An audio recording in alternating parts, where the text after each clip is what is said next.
ለዛሬ የመጨረሻው ጊፍት ላይ ደርሰናል። የመጨረሻው ጊፍት ምንድነው? በቅርቡ ጨዋ ስቶር የሚል ስቶር ጀምራለች ሚስቴና ለሱ ትንሽ ሰፖርት ካረጋት ብዬ የሆነ ዲስፕሌይ አሰርቼላታለሁ። እሱን እዚህ ጋር እናቆመውና ከመኝታ ቤት ስትመጣ እንግዲህ ታየዋለች ማለት ነው። ስታዩ የሚኖራትን ሪያክሽን ደግሞ አብረን እናየዋለን። በዚሁ ግን የጨዋ ስቶርን አካውንት ከስር አስቀምጬላችኋለሁ። እየገባችሁ ፎሎ ማድረጋችሁን አትርሱ። እናቆመውና እንጣ ዲስፕሌይዋ እንግዲህ ይቺ ናት። ፊልም ትመስላለች። ትንሽ ረጅም ነች ከኔ ቁመት ትንሽ ረዘም ትላለች። ጥራትና እሷ ደግሞ የምትለውን ነገር እኔ ምን ይሰማሃል አንተ? ስለዚህ ምን ታስባለህ? ምን ይመስልሻል? ኧረ እኔ እንጃ በእናትህ ምን ትገምቻለሽ? በእውነት አልገመትኩም። ጌታ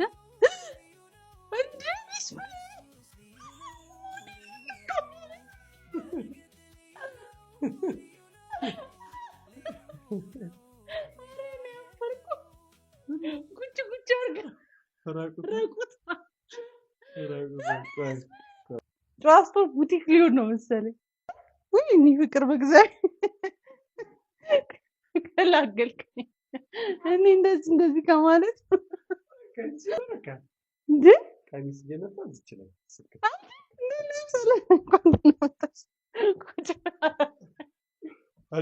ለምን አንዴ ጨዋ ቀሚስ አናለብሳትም? ቆይ እስኪ እናልብሳት። እስኪ ጨዋ ቀሚስ አምጣልኝ አንዴ።